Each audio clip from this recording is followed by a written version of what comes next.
useful to you. I mean, I have nothing against hedonism, don't get me wrong. I just want it clearly understood, we're going to toot this up and have a good time, not that this is part of the spiritual quest. And the most terrifying drugs are the most harmless, specifically DMT. DMT is so like what's already in your head that it clears within 5 minutes. That's a very good measure of how toxic a compound is how fast can your body identify it, deanimate or dealkylate it, and return everything to equilibrium. Psilocybin you come back into focus after about 6 hours. Ayahuasca, which uses DMT and an MAO inhibitor, it turns over in about 4 to 6 hours. So what bothers me about all these new drugs is that they are escapes from the obligation to do strong drugs. I think that the great popularity of cocaine is because nobody ever disgraced themselves on it, Nobody ever started babbling about how much they regretted what a jackass they were. And that's what these psychedelics do. They make you get down and grovel in the dirt. God, I had this trip in Hawaii that was just horrible, where it was saying, you think you're such hot stuff, you won't even get off your ass and go shit in the field. I want to see you grovel, man. You sit up in front of all these people and pontificate on how it's all put together. Face me now in the darkness and tell me how it's all put together. I just hate it, It puts me through the ringer. But nothing else is really useful, Adele.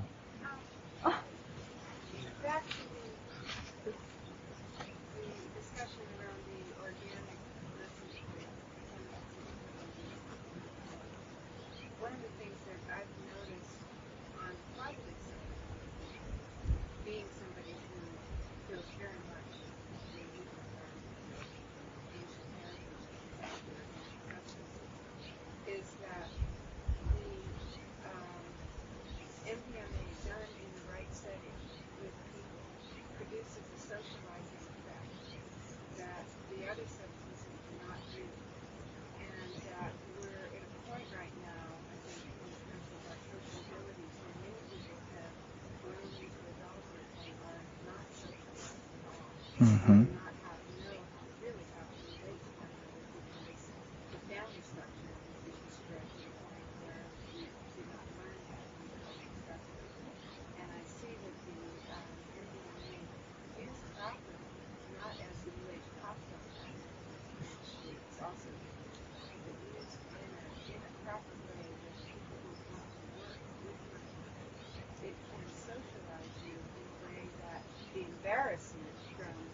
What you face with the other drugs often leads you in a very desocialized state towards the people that you Yes, I think you're right. The problem is that it's in my experience, it's very prone to abuse. The people who propose it are reluctant to tell you how much they do it because they know how damning that information would be about their position. I mean, I'm not talking about anybody in particular. I've just observed this, that you say, well, you're telling me your patients respond wonderfully to this and that you see the dissolution of neuroses and this sort of thing. This is wonderful. By the way, how often do you take it? Oh, 3 times a day, and you've been at it for a year and a half. I see. You must have your neuroses fairly well dissolved by this time. It's a different issue, I think. Therapeutic compounds in, as Adele says, the correct settings, the hands of skilled therapists. God knows we all are neurotic, and that's fine. But this spiritual dimension, this ingression into these ancient, alien information fields which orient you to the bones of the planet and the plan that has the galactic plan, if you want. This is a whole different issue. I use Rupert's theory to explain to myself why the organic psychedelics are so much richer. It's just that with the new drugs, they haven't taken enough people yet. And so, to speak to a drug which no one here has yet cared to defend, ketamine. I've done ketamine a number of times, and my impression is always of this marvelous skyscraper filled with these vast Karistan-carpeted rooms and water coolers every 20 doorways. But where is the stuff? Where is anything? No one has moved in. Apparently they're finding it hard to let because it's just empty. And you move from room to room, and the emptiness is a kind of ecstasy, an exaltation. I love those angularities and the ketamine bit. But the final thing, the final conclusion is too heavy a physical impact, too heavy an impact on the immune system, clings to you too long, and too state-bounded. And by state-bounded, I mean, how much can you bring out of it? How much can you bring out of it? Not that you have to communicate it to your friends or your lover, but how much of it can you communicate to yourself 24 hours after it's happened? The whole goal, it's a shamanic thing. It's to go to the well at the center of the world and recover the pearl and return with the pearl. If you can't return with the pearl, you're not a good shaman.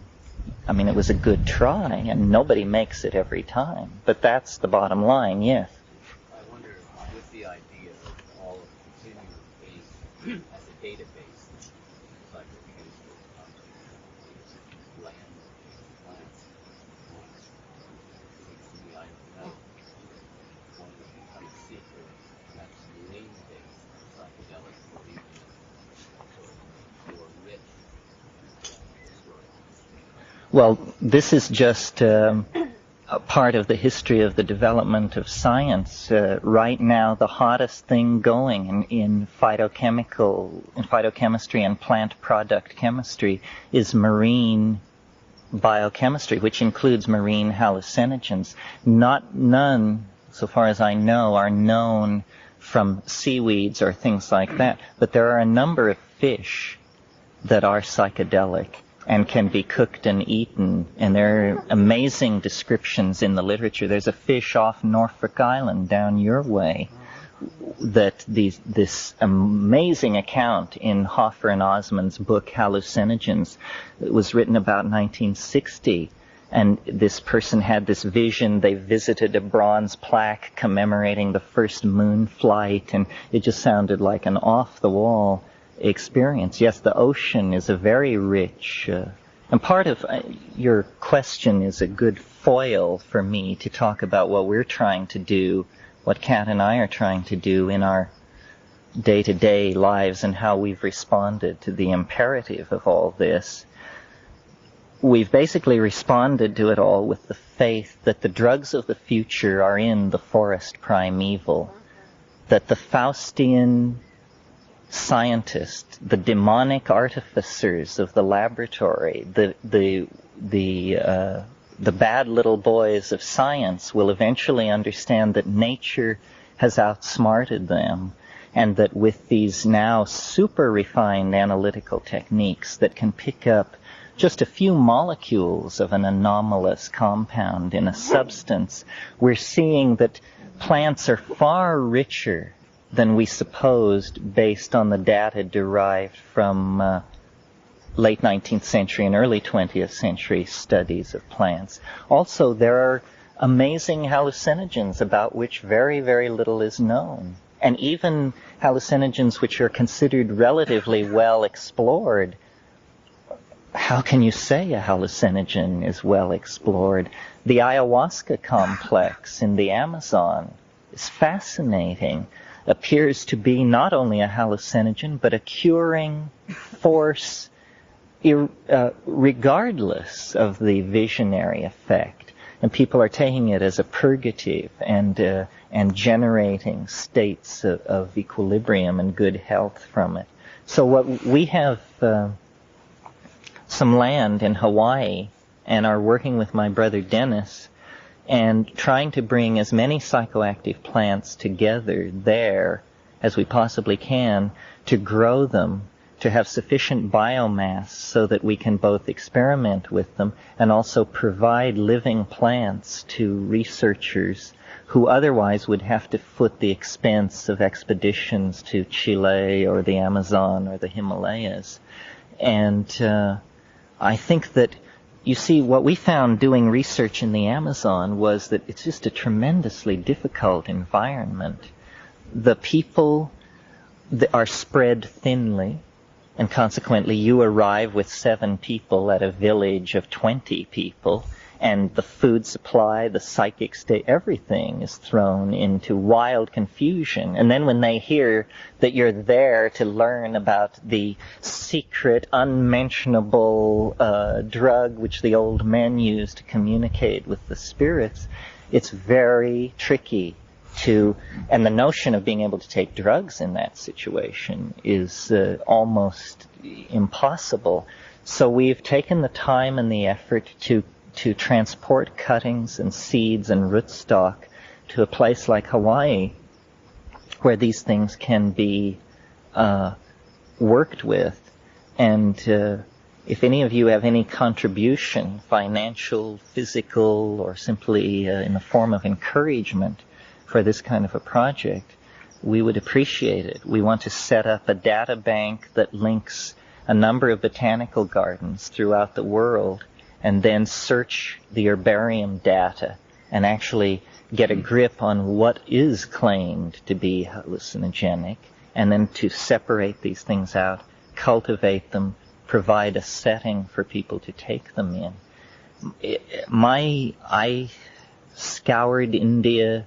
I submitted myself to a number of different disciplines, and I think they are just the dimmest reflections of what is possible on psychedelics. I had an Indian acquaintance last year who took mushrooms for the first time. He had been practicing yoga for years and years and years, and he said, "Now I understand why they call yoga practice." So, Dawn.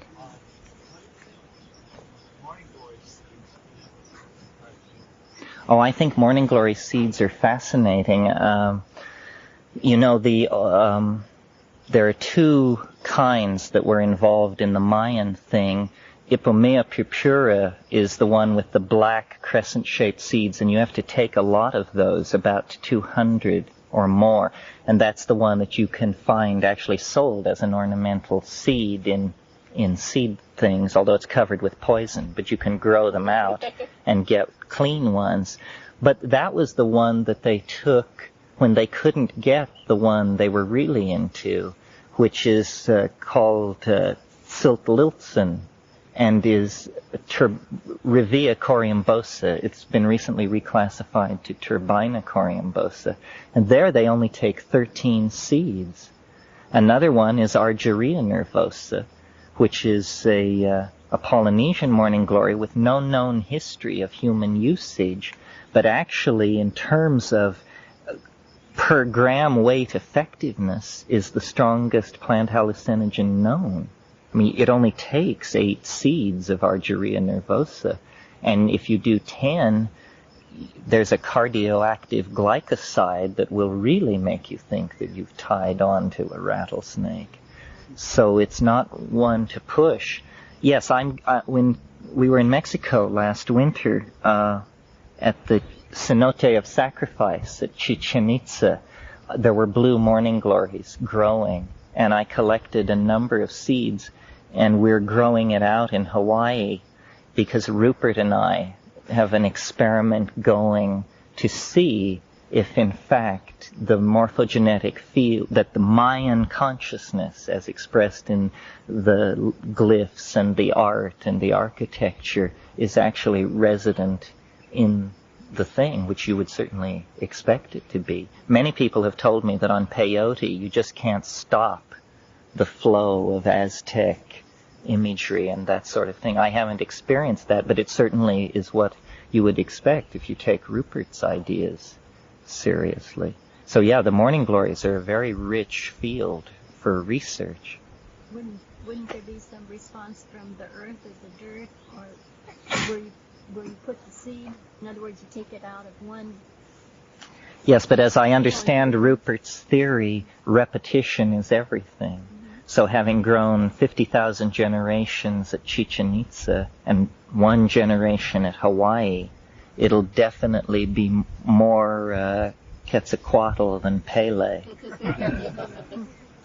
Sometimes I see mushrooms that are real thick stems, real, almost all fungus and a tiny little top, and sometimes caps and skinny bottoms, and I'm just wondering if they have different properties or whether they're all ground up together, it's the same trip. Nobody knows. See, chemical analysis is not done at that level. Certainly. Have you noticed any difference whether you take stems or the tops or the thick ones? No, there are strains. There are strains. You can notice differences, but I've never correlated it to physical size and things like that. And also, when you're saying the properties of marijuana and mushrooms in terms of psychedelics, you said 2 out of 3, and I forgot what they were. Oh, the 3 criteria for a drug: it should come from a plant, it should have a history of shamanic usage, it should be closely related to brain chemistry chemically. Marijuana isn't related to brain chemistry, and mushrooms are. Yeah, see, serotonin is 5-hydroxytryptamine, and your brain is full of serotonin. And interestingly, the human brain has more serotonin than any other. Serotonin increases as you ascend the mammalian phylogeny, and psilocybin is 4-phosphoryloxy and N-dimethyltryptamine. So when the phosphorus group comes off at the blood-brain barrier, and then it's a very close analog of serotonin, and is probably antagonistic to serotonin. When you take when you take ayahuasca with an MAO inhibitor, the it's serotonin that is being inhibited, And like with mushrooms, it's similar to brain chemistry, so it's almost a healthy thing to do. Well, no, the mushroom gets it on being from a plant and having millennia of usage behind it, and then it's sort of murky on the like brain chemistry thing. Are there any negative implications about No, there have been claims that it made you age quickly. Some people find it difficult to take because of stomach cramps. All I can say about that is that next to your brain, your stomach is your most heavily innervated organ of your body. And if we're going to stimulate the central nervous system, there's no way we can avoid stimulating the nerves in the wall of the stomach. So people who have this problem, basically, they just have to have a little talk with themselves and try and work it out. There are no contraindications to psilocybin physically. However, well, there's even argument about that now. The only known case of death from a psilocybin mushroom was a child who ate it, but the original sample was preserved and has since been gone back to, and it is a paneolus, but it doesn't appear to be a psilocybin-containing one. However, that's good enough for me, that one murky case, and I tell my kids, you've got to be 12 or 13 years old. In the Amazon, the shaman, he was giving his child small doses of ayahuasca, and he was 5 or... Yes, they give it to newborn babies. Although it's not clear that they give an effective dose. They sort of moisten their mouth with it. Yeah. The hivara, yeah.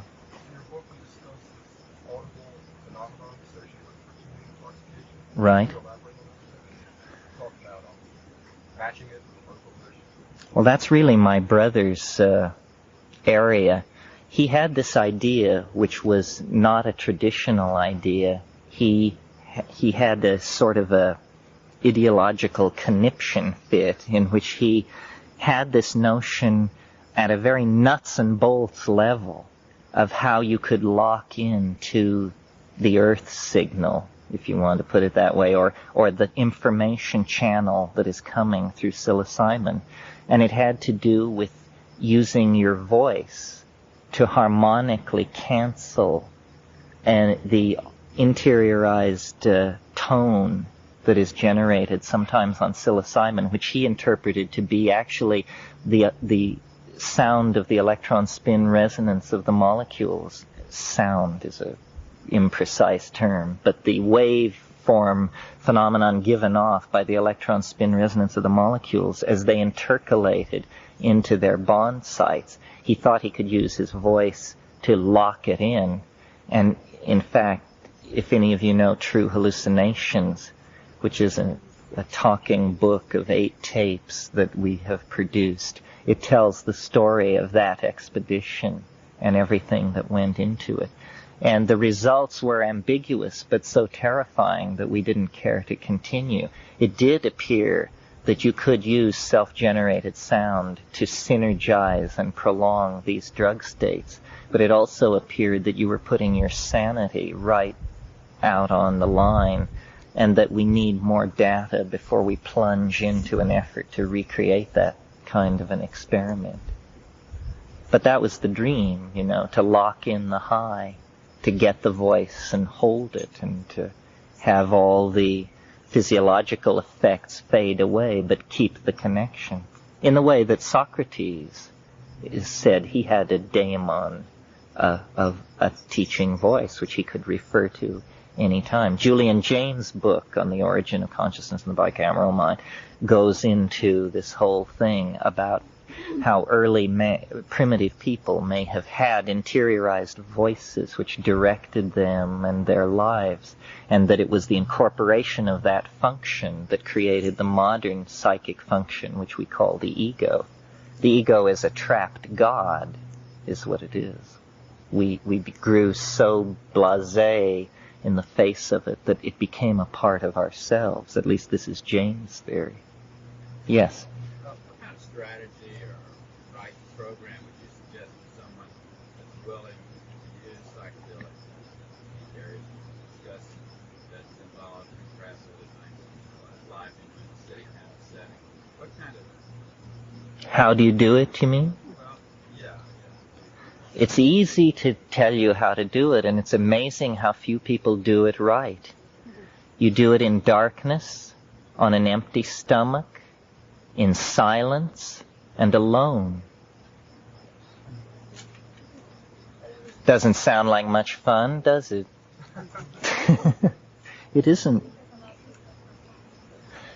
Yes, although to really see, psilocybin works in darkness. The visions.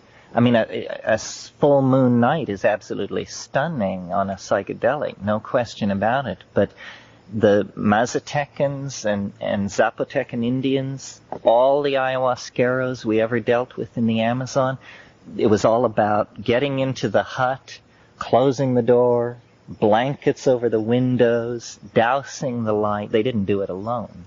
They did it in large groups, and it's all for himself, yeah. But if you did it alone, you were considered a shaman, I think. I think that's a lower dose. Most people who take mushrooms and claim knowledge of what mushrooms are about are talking about the 2 to 3 gram level. The game doesn't begin till you reach 5 grams. And the thing to remember when you're calculating dose, and also once you're loaded, is that it can't kill you. It can only convince you that it can kill you. So, to take 6 or 8 grams is pretty terrifying. There's no reason why you couldn't take 50, 60, 70 grams. I'm not advocating it. I would never do it. But it's because of your mind, not your body. It isn't a danger to your body. in the controversy about MDMA that has gone back and forth many different ways, I said of psilocybin, here's a drug that's perfectly safe and makes you think you're dying every time you take it. MDMA, on the other hand, it never enters anybody's mind that there might be a problem, and actually they're brushing right up against the Grim Reaper. So that's a funny... And when it convinces you, when psilocybin convinces you that you're dying, there is not one iota of doubt left. It doesn't partially convince you. It entirely convinces you. And then you just go through it, you know. It doesn't always do that, but it's good to expect it to do that because you don't want to be caught by surprise by that particular deal of the deck, you know. Yeah. What do you think happens when people take drugs for mushroom work? They don't seem to quite come out of it. Is there a line between kind of math? Well, no, it's real alarming to me if somebody doesn't recover their baseline of consciousness in a pretty big hurry. This is an unknown area. No one knows what schizophrenia is. People may have unusual metabolisms. They may have unusual food habits. They may simply be delicately balanced. If somebody tells me that they have visions on the natch and have all their life dealt with elves and flying saucers, and I don't urge a heavy program of psychedelic involvement. It seems superfluous and maybe destructive. I am just a stone, you know. I just cling to the baseline of consciousness. It takes a great deal to move me off it and I never hallucinated on LSD unless I would smoke a lot of hash and do a bunch of exercises, and it was just very elusive. And so I don't advocate, in fact, drug taking. I think that what we lack is a professional shaman class. And, you know, I won't speak to audiences more larger than this because I don't want to even be perceived as leading some kind of crusade. I don't think that we should convince people who haven't taken drugs to take them. I think if we think drugs are a good thing, we should take more of them. The real problem is to get people to take enough. The number of people who are running around passing themselves off as experts on the psychedelic experience who have never, in fact, you know, it's like sex and orgasm. Everybody can have sex and talk about it, but the question is, you know, did you get off? And it's totally subjective and elusive, very hard to talk about. Unless you watch somebody who's stoned, you can't tell whether they got off or not. So we need to build a consensus about what the psychedelic experience is. If we had a more tightly shared consensus, these questions about ketamine and MDMA and all this couldn't even arise. They are clearly a different branch of the tree and not directly related to shamanism, which is about plants. Why try to do it without recourse to the plant spirits? That's what they're for. So, I don't know.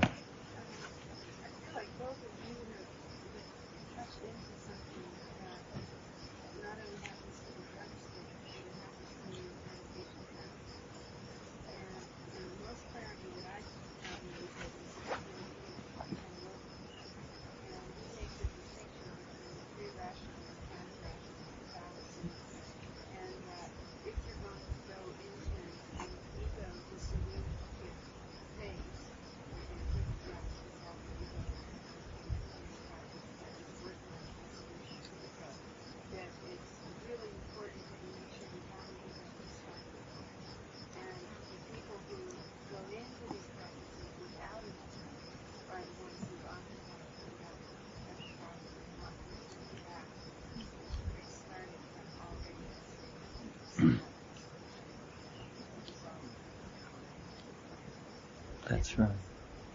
early psychedelic trips for most people tend to be about the junk of your life.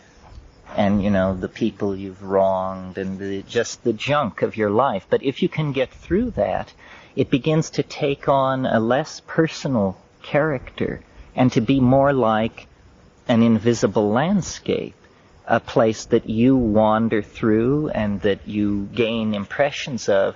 But it's only in the early phase. And then once those knots have been untied, then you can voyage and see clearly the invisible landscape rather than only see the knotted skein of your own hang-ups. Marty, did you want to say something? Yeah, I want to address the fact about taking a lot and doing it by yourself. I think the cosmic psyche is changing so fast that scares me some too. I think in moving from the patriarchal to the matriarchal, we go through what the Buddhists say, not that, not that, not that, and finally we find out who we are. From the feminine point of view, it's I am that, I am that, I am that. And if you're willing to take a large dose and to meet death, and if you know that death is the invisible landscape, and that you don't know what it is, and do that by yourself, and know that you will stay in the darkness and contained as the feminine stays contained, then do it by yourself.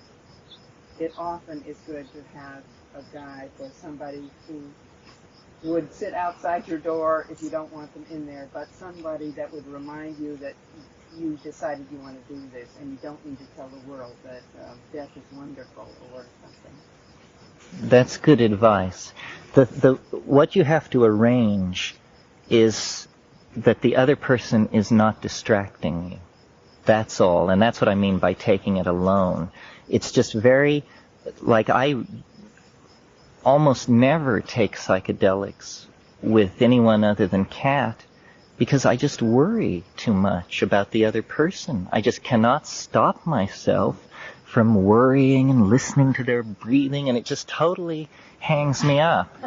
And some people don't have that problem. I have friends who are therapists, and I just say, how do you do it? How can you do it? How can you watch somebody go through these things and not be drawn in? So I'm the kind of personality who's subject to the transference, and I don't expose myself to those situations.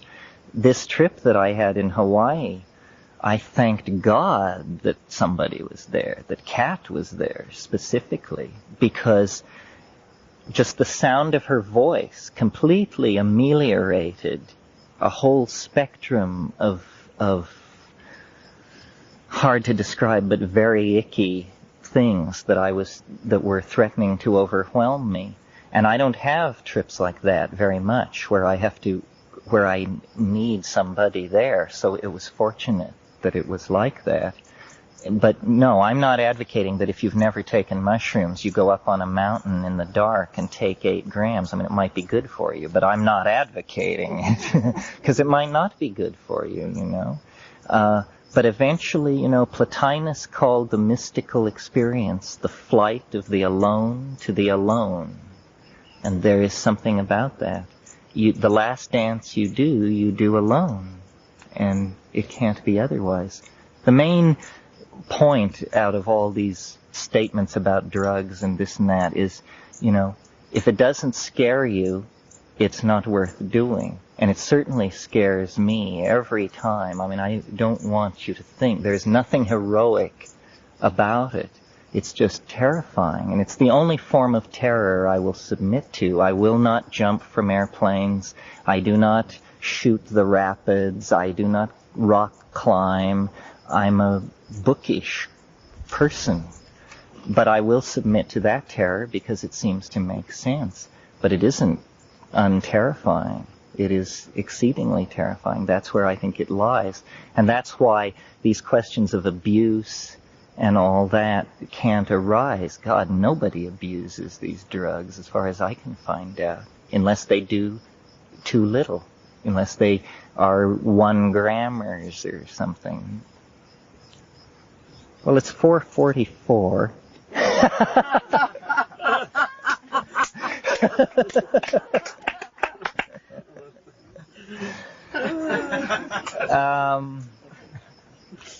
Are there any more questions?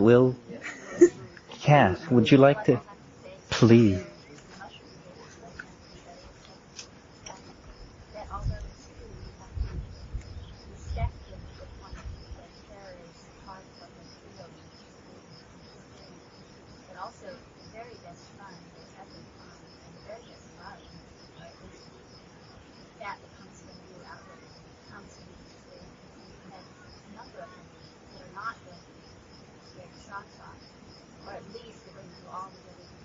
That's right.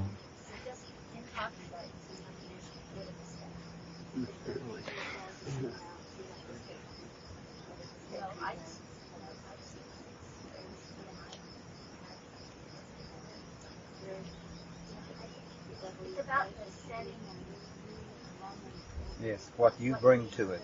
And what the wage is. Yes.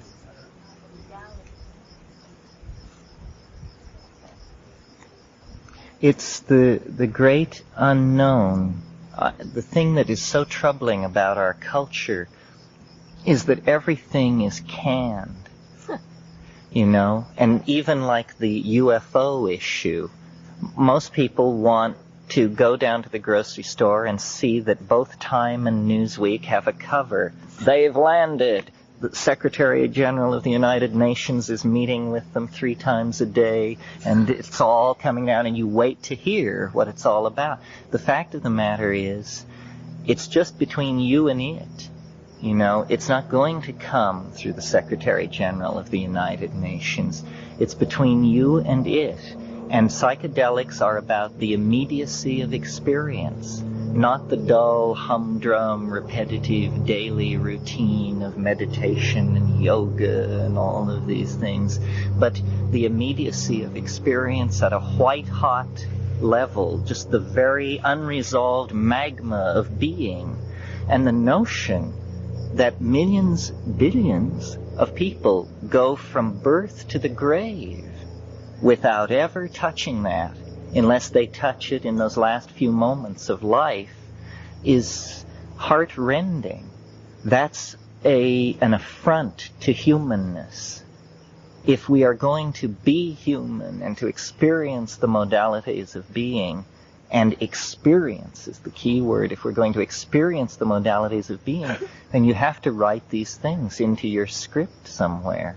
And this is obvious to everyone who's deeply involved with these things. We would meet ayahuasqueros off in the bush, and the guy would say, "Señores, you're great doctores, great scientists, but the primary thing is the experience." And we said, "Yes, we know. We'll sit at your feet as you show us how to make it. We have no illusions. We know that the primary thing is the experience." And so it's your own life. It's a dialogue between you and being. It's authentic being, not canned being. It's not an ideology. It's not a teaching that comes from some august being that you can never hope to be like, who's handing it down to you. It's you. You must recognize yourself as the primary focus, the primary vehicle for unraveling what's going on, and then the psychedelics emerge as having major, paramount importance in your life. And this, if we could authenticate being, if we could insist on pushing back the canned stuff more and more, we would begin to recapture the tremendous authenticity that we sense in these archaic people like the Maya and the Tibetans and the Witoto and the Jivaro. It's that they do not, to the degree that they are not involved in 20th century culture, they do not have canned experience. They have real experience, moment to moment, in the now. And I said at some point in this lecture, the psychedelics return us to origins. Our origin is in this primary datum of self-experienced being. Civilization has clouded and occluded this. But if you don't recover it by some means, authentic being will elude you. And authentic being is what the inner health and dynamic harmony that we're all working for is about. Well, thank you very much for your attention and for your peer review. And good luck to all of you. And whether we meet again or not, I hope that you all remain true to the impulse which brought you here today, because I think it is a true one and a good one. I think this is a path with heart that we have all met at this particular campfire site, and the paths may go off into the bush in many directions, but they're all paths with heart if we can recall that we've shared this kind of moment where there's a search for an authentic understanding of being. So thank you very much. Thank you.